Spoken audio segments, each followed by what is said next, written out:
ഓം ശാന്തി 18-3-2025 പ്രഭാതമുരളി. മധുരമായ കുട്ടികളെ, ഈ സമയത്തെ നിങ്ങളുടെ ജീവിതം വളരെ വളരെ അമൂല്യമാണ്. എന്തുകൊണ്ടെന്നാൽ നിങ്ങൾ പരിധിയുള്ളത് ഉപേക്ഷിച്ച് പരിധി ഇല്ലാത്തതിലേക്ക് വന്നിരിക്കുകയാണ്. നമ്മൾ ഈ ലോകത്തിന് മംഗളം ചെയ്യുന്നവരാണ് എന്ന് നിങ്ങൾക്കറിയാം. ചോദ്യം: ബാബയുടെ സമ്പത്തിന്റെ അധികാരം ഏത് പുരുഷാർത്ഥത്തിലൂടെയാണ് പ്രാപ്തമാകുന്നത്? ഉത്തരം: സദാ സഹോദര സഹോദര ദൃഷ്ടിയുണ്ടായിരിക്കണം. സ്ത്രീ പുരുഷനാണെന്നുള്ള തോന്നൽ ഇല്ലാതാകണം. അപ്പോൾ ബാബയുടെ സമ്പത്തിന് പൂർണ്ണ അധികാരം പ്രാപ്തമാകുന്നു. പക്ഷേ സ്ത്രീ പുരുഷനെന്ന ഈ തോന്നൽ, ഈ ദൃഷ്ടി ഇല്ലാതാവാൻ വളരെ ബുദ്ധിമുട്ടാണ്. ഇതിനുവേണ്ടി ദേഹി അഭിമാനി ആകുന്നതിനുള്ള അഭ്യാസം ആവശ്യമാണ്. ബാബയുടെ കുട്ടിയാകുമ്പോൾ സമ്പത്ത് ലഭിക്കും. ഒരു ബാബയുടെ ഓർമ്മയിലൂടെ സതോ പ്രധാനമായി മാറുന്നവർ തന്നെയാണ് മുക്തിയുടെയും ജീവൻ മുക്തിയുടെയും സമ്പത്ത് നേടുന്നത്. ഗീതം: അങ്ങനെ ആ ദിനം ഇന്ന് വന്നു. ഓം ശാന്തി. കുട്ടികൾക്കറിയാം, ഓം എന്നാൽ ഞാൻ ആത്മാവാണ്, എന്റേത് എന്നത് ഈ ശരീരമാണ്. ഇപ്പോൾ നിങ്ങൾ ഈ ഡ്രാമയെ, സൃഷ്ടിചക്രത്തെയും ഈ സൃഷ്ടിചക്രത്തെ അറിയുന്ന ബാബയെയും അറിഞ്ഞിരിക്കുന്നു. എന്തുകൊണ്ടെന്നാൽ ചക്രത്തെ അറിയുന്നവരെ രചന എന്ന് തന്നെയാണ് പറയുന്നത്. വിദ്യാഭ്യാസമുള്ളവരായാലും വലിയ വലിയ വിദ്വാൻമാരായാലും രചയിതാവിനെയും രചനയെയും മറ്റാരും അറിയുന്നില്ല. അവർക്ക് അവരുടെ അഹങ്കാരം ഉണ്ടാവുമല്ലോ. പക്ഷെ അവർക്ക് ജ്ഞാനം, ഭക്തി, വൈരാഗ്യം എന്ന് പറഞ്ഞാലും അറിയില്ല. അവർക്കും ഉയർന്നവർ താഴ്ന്നവർ എന്ന ഈർഷ്യ ഉണ്ട്. ഇന്നയാൾ ഉയർന്ന കുലത്തിലേതാണ്, ഇന്നയാൾ മധ്യമ കുലത്തിലേതാണ്. ഇത് അവർക്കിടയിൽ വളരെ നിലവിലുണ്ട്. ആദ്യം അവരുടെ സവാരി നടക്കണമെന്ന് കുംഭമേളയിൽ പോലും അവർക്കിടയിൽ വഴക്കുണ്ടാവാറുണ്ട്. ഇതിനെപ്പറ്റി വളരെയധികം കലഹിക്കുന്നു. പിന്നീട് പോലീസ് വന്ന് വഴക്ക് പിരിച്ചുവിടുന്നു. അപ്പോൾ ഇതും ദേഹാഭിമാനമല്ലേ? ലോകത്തുള്ള മനുഷ്യരായ എല്ലാവരും ദേഹാഭിമാനികളാണ്. നിങ്ങളിപ്പോൾ ദേഹി അഭിമാനിയായി മാറണം. ബാബ പറയുന്നു, ദേഹാഭിമാനം ഉപേക്ഷിക്കൂ, സ്വയം ആത്മാവാണെന്ന് മനസ്സിലാക്കൂ. ആത്മാവ് പതീതമായി മാറിയിരിക്കുന്നു, അതിൽ അഴുക്ക് പിടിച്ചിരിക്കുന്നു. ആത്മാവ് തന്നെയാണ് സതോ പ്രധാനവും തമോ പ്രധാനവുമായി മാറുന്നത്. ഏതുപോലെയാണോ ആത്മാവ്, അതുപോലെയുള്ള ശരീരവും ലഭിക്കുന്നു. കൃഷ്ണന്റെ ആത്മാവ് സുന്ദരമാണ്, അതിനാൽ ശരീരവും വളരെ സുന്ദരമായിരിക്കുന്നു. കൃഷ്ണന്റെ ശരീരം വളരെ ആകർഷണമായിരിക്കുന്നു. പവിത്രമായ ആത്മാവ് തന്നെയാണ് ആകർഷിക്കുന്നത്. ലക്ഷ്മി നാരായണന് കൃഷ്ണനോളം പ്രശസ്തിയില്ല. എന്തുകൊണ്ടെന്നാൽ കൃഷ്ണൻ പവിത്രമായ ചെറിയ കുട്ടിയാണ്. ഇവിടെയും പറയാറുണ്ട്, ചെറിയ കുട്ടിയും മഹാത്മാവും സമാനമാണ്. മഹാത്മാക്കളാണെങ്കിൽ ജീവിതം അനുഭവിച്ച ശേഷം വികാരങ്ങളെ ഉപേക്ഷിക്കുകയും വെറുക്കുകയും ചെയ്യുന്നു. കുട്ടിയാണെങ്കിൽ പവിത്രം തന്നെയാണ്. കുട്ടികളെ ഉയർന്ന മഹാത്മാക്കളെന്ന് കരുതുന്നു. അതിനാൽ ബാബ മനസ്സിലാക്കി തന്നിട്ടുണ്ട്, ഈ നിവൃത്തി മാർഗത്തിലുള്ള സന്യാസികളും കുറച്ച് തടയുന്നു. എപ്രകാരമാണോ കെട്ടിടം പകുതി പഴയതാകുമ്പോൾ പിന്നെ മരാമത്ത് ചെയ്യുന്നത് പോലെ സന്യാസിമാരും മരാമത്ത് ചെയ്യുന്നു. പവിത്രമായതുകൊണ്ട് ഭാരതത്തെ തടഞ്ഞു നിർത്തുന്നു. ഭാരതത്തെ പോലെ പവിത്രവും ധനികവുമായ ഭൂഖണ്ഡം മറ്റൊന്നും ഉണ്ടായിരിക്കുകയില്ല. ഇപ്പോൾ ബാബ നിങ്ങളെ രചയിതാവിന്റെയും രചനയുടെ ആദിമധ്യ അന്ത്യത്തിന്റെയും സ്മൃതി ഉണർത്തുകയാണ്. എന്തുകൊണ്ടെന്നാൽ പരമാത്മാവ് അച്ഛനുമാണ്, ടീച്ചറുമാണ്, ഗുരുവുമാണ്. ഗീതയിൽ കൃഷ്ണ ഭഗവാൻ പറഞ്ഞതാണ് എന്ന് എഴുതി വച്ചിട്ടുണ്ട്. കൃഷ്ണനെ ഭഗവാൻ എന്ന് പറയുമോ, അല്ലെങ്കിൽ പതിത പാവനൻ എന്ന് പറയുമോ? മനുഷ്യർ പതിത പാവനൻ എന്ന് വിളിക്കുമ്പോൾ കൃഷ്ണനെ ഓർമ്മിക്കുന്നില്ല. മനുഷ്യൻ ഭഗവാനെ ഓർമ്മിക്കുന്നു. പിന്നീട് പതിത പാവന സീതാറാം എന്നും പറയുന്നു. എത്ര ആശയക്കുഴപ്പത്തിലാണവർ. ബാബ പറയുകയാണ്, ഞാൻ നിങ്ങൾ കുട്ടികളുടെ അടുത്ത് വന്ന് യഥാർത്ഥ രീതിയിൽ എല്ലാ വേദശാസ്ത്രങ്ങളുടെയും സാരം പറഞ്ഞു തരുന്നു. ഏറ്റവും ആദ്യം മുഖ്യമായ കാര്യം മനസ്സിലാക്കി തരുന്നു. നിങ്ങൾ സ്വയത്തെ മനസ്സിലാക്കുകയും ബാബയെ ഓർമ്മിക്കുകയും ചെയ്യുകയാണെങ്കിൽ പവിത്രമായി മാറും. നിങ്ങൾ സഹോദര സഹോദരരാണ്. ശേഷം മുഖ്യമായ കാര്യം ബ്രഹ്മാവിന്റെ സന്താനങ്ങളായ കുമാരിമാരും കുമാരന്മാരും സഹോദരീ സഹോദരന്മാരുമാണ്. ഇത് ബുദ്ധിയിൽ ഓർമ്മയുണ്ടായിരിക്കണം.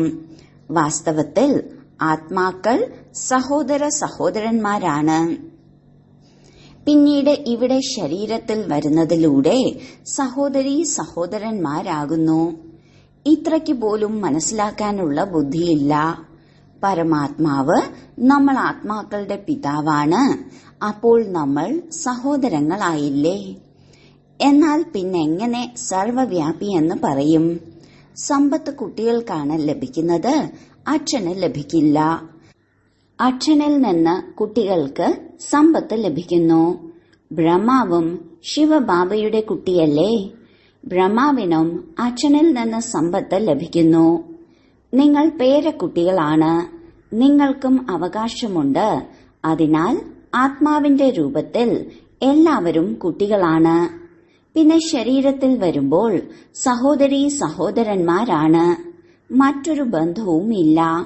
സദാ സഹോദര സഹോദരൻ എന്ന കാഴ്ചപ്പാട് ഉണ്ടായിരിക്കണം. സ്ത്രീ പുരുഷനെന്ന തോന്നലും ഇല്ലാതാക്കണം. എപ്പോഴാണോ സ്ത്രീ പുരുഷൻ രണ്ടുപേരും ഓ ഗോഡ് ഫാദർ എന്ന് പറയുന്നത്, അപ്പോൾ സഹോദരീ സഹോദരനായില്ലേ? സഹോദരീ സഹോദരനാവുന്നത് ബാബ സംഗമത്തിൽ വന്ന് സൃഷ്ടി രചിക്കുമ്പോഴാണ്. പക്ഷേ സ്ത്രീ പുരുഷൻ എന്ന ദൃഷ്ടി ഇല്ലാതാക്കാൻ വളരെ ബുദ്ധിമുട്ടാണ്. ബാബ പറയുന്നു, നിങ്ങൾ ദേഹി അഭിമാനിയായി മാറണം. ബാബയുടെ കുട്ടികളാകുമ്പോഴാണ് സമ്പത്ത് ലഭിക്കുന്നത്. എന്നെ മാത്രം ഓർമ്മിച്ചാൽ സതോ പ്രധാനമായി മാറും. സതോ പ്രധാനമായി മാറാതെ തിരിച്ചുപോയി മുക്തി ജീവൻ മുക്തിയിലേക്ക് പോകാൻ കഴിയില്ല. ഈ മുക്തിയെപ്പറ്റി സന്യാസിമാർ ഒരിക്കലും പറയില്ല. അവർ സ്വയം ആത്മാവാണെന്ന് മനസ്സിലാക്കി ബാബയെ ഓർമ്മിക്കൂ എന്നൊരിക്കലും പറയില്ല. ബാബയെ വിളിക്കുന്നത് പരമപിത പരമാത്മാവ് എന്നാണ്. പരമമായ ആത്മാവ് എന്നാണ്. ആത്മാവെന്ന് എല്ലാവരെയും വിളിക്കുന്നു. എന്നാൽ ബാബയെ പരമാത്മാവ് എന്ന് വിളിക്കുന്നു. ആ അച്ഛൻ പറയുന്നു, കുട്ടികളെ, ഞാൻ നിങ്ങൾ കുട്ടികളുടെ അടുത്തേക്ക് വന്നിരിക്കുകയാണ്. എനിക്ക് സംസാരിക്കാൻ മുഖം ആവശ്യമാണല്ലോ. ഇക്കാലത്ത് നോക്കൂ, പല സ്ഥലങ്ങളിലും ഗോമുഖം തീർച്ചയായും വെച്ചിട്ടുണ്ട്. പിന്നെ ഗോമുഖത്തിലൂടെ അമൃത് ഒഴുകുന്നു എന്നും പറയുന്നു. ജ്ഞാനത്തെയാണ് വാസ്തവത്തിൽ അമൃതെന്ന് പറയുന്നത്. ജ്ഞാനാമൃതം മുഖത്തിലൂടെ തന്നെയാണ് ഒഴുകുന്നത്. വെള്ളത്തിന്റെ കാര്യമൊന്നും ഇതിലില്ല. ഈ പശു മാതാവുമാണ്. ബാബ ഇതിൽ പ്രവേശിച്ചിരിക്കുന്നു. ബാബ ഇദ്ദേഹത്തിലൂടെ നിങ്ങളെ സ്വന്തമാക്കിയിരിക്കുന്നു. ഇദ്ദേഹത്തിലൂടെ ജ്ഞാനം ഒഴുകുന്നു. അവർ കല്ലുകൊണ്ടുണ്ടാക്കിയിട്ട് പിന്നെ അതിലൂടെ വെള്ളം ഒഴുകുന്ന ഭാഗത്ത് മുഖം ഉണ്ടാക്കി വെച്ചിരിക്കുന്നു. അത് ഭക്തിയിലെ രീതിയല്ലേ? യഥാർത്ഥ കാര്യങ്ങൾ നിങ്ങൾക്കറിയാം. ഭീഷ്മ പിതാമഹൻ മുതലായവർക്ക് നിങ്ങൾ കുമാരിമാർ ബാണം അയച്ചിട്ടുണ്ട്. നിങ്ങളാണെങ്കിൽ ബ്രഹ്മകുമാർ ബ്രഹ്മകുമാരന്മാരാണ്. അപ്പോൾ കുമാരി ആരുടെയെങ്കിലും ആകുമല്ലോ. അതർ കുമാരിമാർക്കും ക്ഷേത്രമുണ്ട്. പ്രായോഗികമായി നിങ്ങളുടെ സ്മാരകമാണല്ലോ ക്ഷേത്രങ്ങൾ. അപ്പോൾ ബാബ ഇരുന്ന് മനസ്സിലാക്കി തരികയാണ്, നിങ്ങൾ ബ്രഹ്മകുമാരി ബ്രഹ്മകുമാരന്മാരാണ്. അപ്പോൾ ക്രിമിനൽ ദൃഷ്ടി ഉണ്ടാവുക സാധ്യമല്ല. ഇല്ല എങ്കിൽ വളരെ കഠിനമായ ശിക്ഷ ഉണ്ടാവും. ദേഹാഭിമാനത്തിൽ വരുന്നതുകൊണ്ട് നമ്മൾ സഹോദരീ സഹോദരന്മാരാണെന്ന് മറന്നുപോകുന്നു. ഇവർ BK ആണ്, നമ്മളും BK ആണ്. അപ്പോൾ വികാരത്തിലേക്ക് പോകാൻ സാധിക്കില്ല.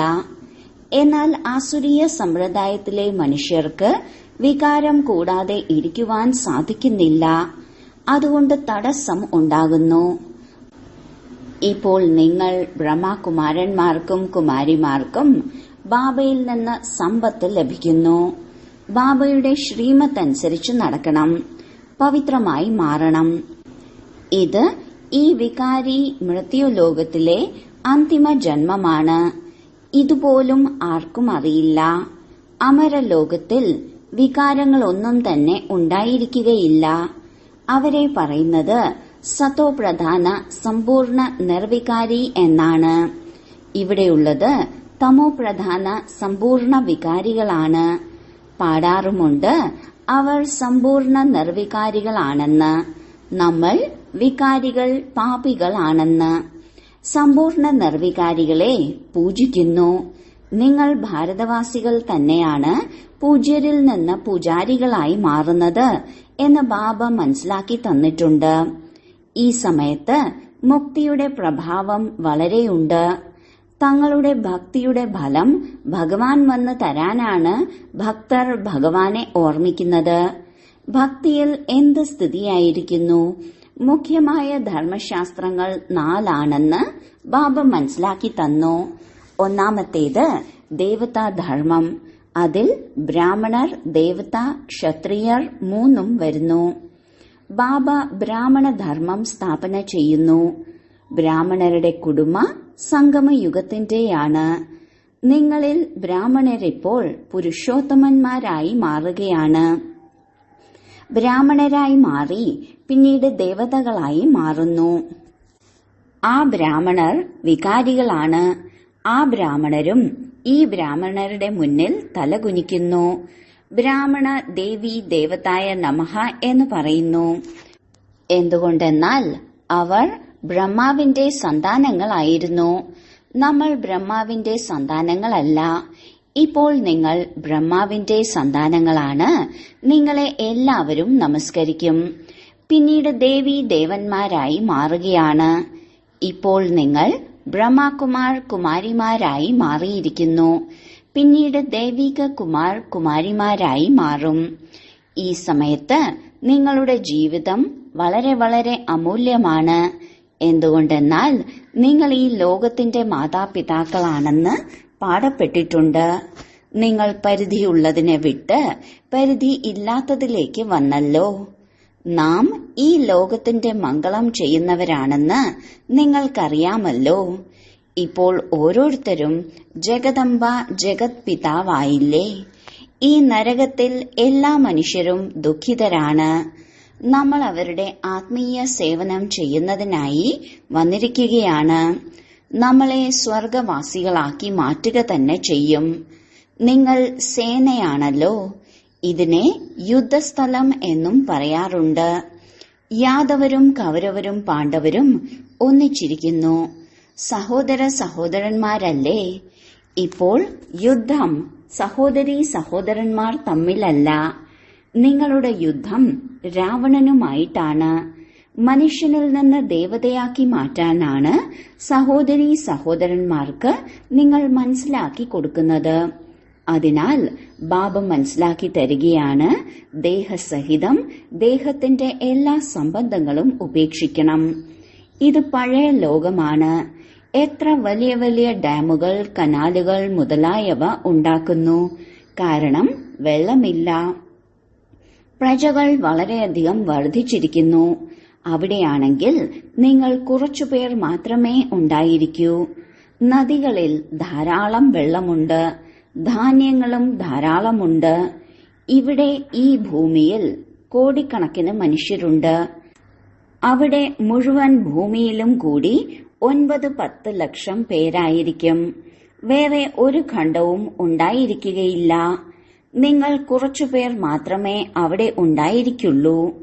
നിങ്ങൾക്ക് എവിടെയും പോകേണ്ട ആവശ്യമില്ല. അവിടെ വളരെ സുന്ദരമായ കാലാവസ്ഥയാണ്. 5 തത്വങ്ങളും ഒരു ബുദ്ധിമുട്ടും തരുന്നില്ല. ഓർഡറിൽ ഇരിക്കുന്നു. ദുഃഖം എന്ന പേര് പോലുമില്ല. അതാണെങ്കിൽ സ്വർഗം തന്നെയാണ്. ഇപ്പോൾ നരകമാണ്. ഇത് ഇടയിൽ നിന്നാണ് തുടങ്ങുന്നത്. ദേവതകൾ വാമമാർഗത്തിലേക്ക് വീഴുമ്പോൾ പിന്നീട് രാവണ രാജ്യം ആരംഭിക്കുന്നു. നിങ്ങൾക്കറിയാം, നമ്മൾ ഡബിൾ കിരീടധാരികളായ പൂജ്യരായി മാറുന്നു. സത്യുഗത്തിൽ പവിത്രതയുടെ അടയാളവുമുണ്ട്. ദേവതകളെല്ലാവരും പവിത്രമാണ്. അവിടെ പവിത്രരായി ആരുമില്ല. ജന്മമെടുക്കുന്നത് വികാരത്തിലൂടെയാണല്ലോ. അതുകൊണ്ടിതിനെ ഭ്രഷ്ടാചാരി ലോകമെന്ന് പറയുന്നു. സത്യുഗം ശ്രേഷ്ഠാചാരിയാണ്. വികാരത്തെയാണ് ഭ്രഷ്ടാചാരമെന്ന് പറയുന്നത്. കുട്ടികൾക്കറിയാം, സത്യുഗത്തിൽ പവിത്രമായ പ്രവൃത്തി മാർഗമായിരുന്നു. ഇപ്പോൾ അപവിത്രമായിരിക്കുന്നു. ഇനി വീണ്ടും പവിത്രമായ ശ്രേഷ്ഠാചാരി ലോകമായി മാറുന്നു. സൃഷ്ടിചക്രം കറങ്ങുകയാണല്ലോ. പരംപിത പരമാത്മാവിനെ തന്നെയാണ് പതിത പാവനൻ എന്ന് പറയുന്നത്. ഭഗവാൻ പ്രേരിപ്പിക്കുന്നുവെന്ന് മനുഷ്യർ പറയുന്നു. ഇപ്പോൾ പ്രേരണ അർത്ഥം ചിന്തകൾ. ഇതിൽ പ്രേരണയുടെ കാര്യം തന്നെയില്ല. ബാബ സ്വയം പറയുകയാണ്, എനിക്ക് ശരീരത്തിന്റെ ആധാരം എടുക്കേണ്ടി വരുന്നു. മുഖം കൂടാതെ എനിക്കെങ്ങനെ പഠിപ്പിക്കാൻ സാധിക്കും? പ്രേരണയിലൂടെ ആരെങ്കിലും പഠിപ്പിക്കുമോ? ഭഗവാൻ പ്രേരണയിലൂടെ ഒന്നും തന്നെ ചെയ്യുന്നില്ല. ബാബ കുട്ടികളെ പഠിപ്പിക്കുന്നു. പ്രേരണയിലൂടെ പഠിപ്പ് സാധ്യമല്ല. ബാബയ്ക്കല്ലാതെ സൃഷ്ടിയുടെ ആദിമധ്യ അന്ത്യത്തിന്റെ രഹസ്യം പറഞ്ഞു തരാൻ സാധിക്കില്ല. ബാബയെ അറിയുന്നില്ല.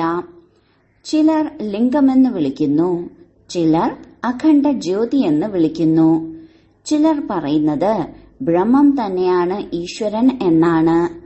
തത്വജ്ഞാനി ബ്രഹ്മജ്ഞാനിയുമാണല്ലോ. ശാസ്ത്രങ്ങളിൽ കാണിച്ചിരിക്കുന്നത് 84 ലക്ഷം യോനി എന്നാണ്. 84 ലക്ഷം ജന്മങ്ങളുണ്ടെങ്കിൽ കൽപ്പം വളരെ വലുത് വേണം. ഒരു കണക്കും പറയുക സാധ്യമല്ല. അവരാണെങ്കിൽ സത്യുഗത്തെ തന്നെ ലക്ഷക്കണക്കിന് വർഷം എന്ന് പറയുന്നു. ബാബ പറയുന്നു, മുഴുവൻ സൃഷ്ടിചക്രവും 5000 വർഷത്തിന്റേതാണ്. 84 ലക്ഷം ജന്മങ്ങൾക്ക് സമയവും അത്രയും വേണ്ടേ? ഈ ശാസ്ത്രങ്ങൾ മുതലായവ ഭക്തി മാർഗത്തിലേതാണ്. ബാബ പറയുന്നു, ഞാൻ വന്ന് നിങ്ങളെ ഈ എല്ലാ ശാസ്ത്രങ്ങളുടെയും സാരം മനസ്സിലാക്കി തരുന്നു. എന്നെ വിളിക്കുന്നത് തന്നെ അല്ലയോ പതിത പാവന, വരൂ എന്നാണല്ലോ. പാവനമാക്കി മാറ്റി ഞങ്ങളെ പാവന ലോകത്തിലേക്ക് കൂട്ടിക്കൊണ്ടുപോകൂ. പിന്നീട് തിരഞ്ഞു കണ്ടുപിടിക്കാൻ എന്തിനാണ് ബുദ്ധിമുട്ടുന്നത്? എത്ര വലിയ വലിയ പർവ്വതങ്ങളിലേക്ക് പോകുന്നു. ഇക്കാലത്ത് എത്ര ക്ഷേത്രങ്ങളാണ് ഒഴിഞ്ഞുകിടക്കുന്നത്? ആരും പോകുന്നില്ല. ഇപ്പോൾ നിങ്ങൾ കുട്ടികൾ ഉയർന്നതിലും ഉയർന്ന ബാബയുടെ ജീവിത കഥ അറിഞ്ഞുകഴിഞ്ഞു. അച്ഛൻ കുട്ടികൾക്ക് എല്ലാം നൽകി. പിന്നീട് 60 വയസ്സിനു ശേഷം വാനപ്രസ്ഥ അവസ്ഥയിൽ എത്തിയിരിക്കുന്നു. ഈ സമ്പ്രദായവും ഇപ്പോഴത്തേതാണ്. ഉത്സവങ്ങളെല്ലാം ഈ സമയത്തിന്റേതാണ്. നിങ്ങൾക്കറിയാം, ഇപ്പോൾ നമ്മൾ സംഗമത്തിൽ നിൽക്കുകയാണ്. രാത്രിക്ക് ശേഷം പിന്നീട് പകലാവും. ഇപ്പോൾ ഘോര അന്ധകാരമാണ്. പാടുന്നുമുണ്ട്, ജ്ഞാനസൂര്യൻ പ്രകടമായി. നിങ്ങൾ ബാബയെയും രചനയെയും ആദിമധ്യ അന്ത്യത്തെയും ഇപ്പോൾ അറിഞ്ഞിട്ടുണ്ട്. ഏതുപോലെയാണോ ബാബ നോളജ്ഫുൾ, നിങ്ങളും മാസ്റ്റർ നോളജ്ഫുൾ ആയി കഴിഞ്ഞു.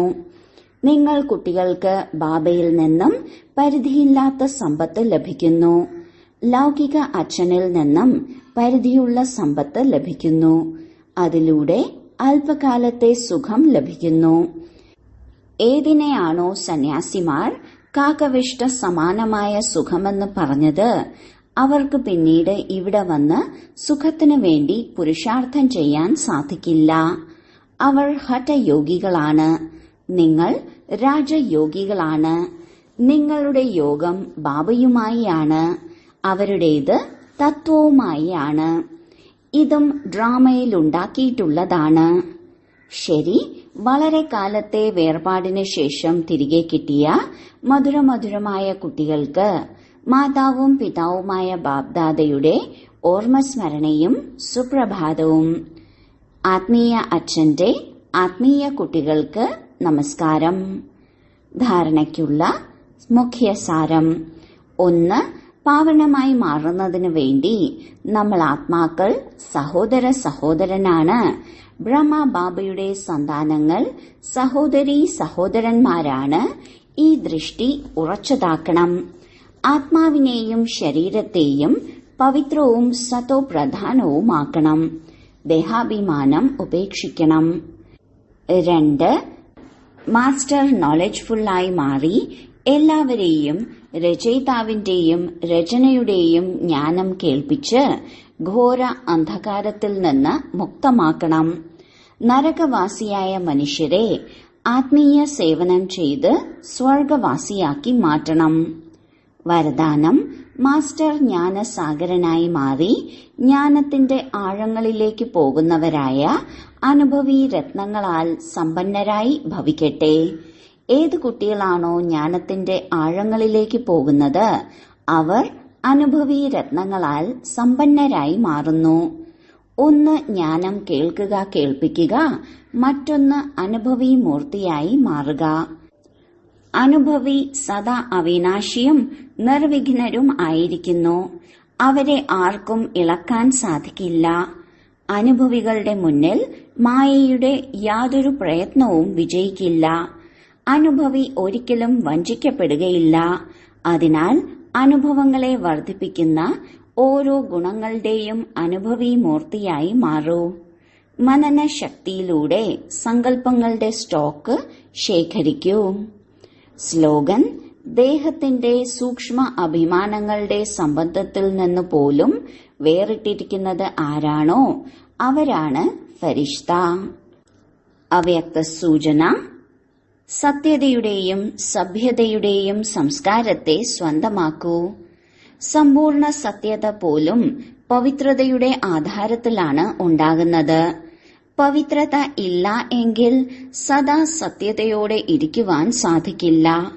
കേവലം കാമവികാരം മാത്രമല്ല അപവിത്രത, എന്നാൽ അതിന്റെ കൂടെ കൂട്ടുകാരുമുണ്ട്. അതുകൊണ്ട് മഹാൻ പവിത്രത അർത്ഥം അപവിത്രതയുടെ പേരോ അടയാളമോ പോലും ഇല്ലാതിരിക്കുന്നത്. അപ്പോൾ പരമാത്മ പ്രത്യക്ഷതയ്ക്ക് നിമിത്തമായി മാറാൻ സാധിക്കും. ഓം ശാന്തി.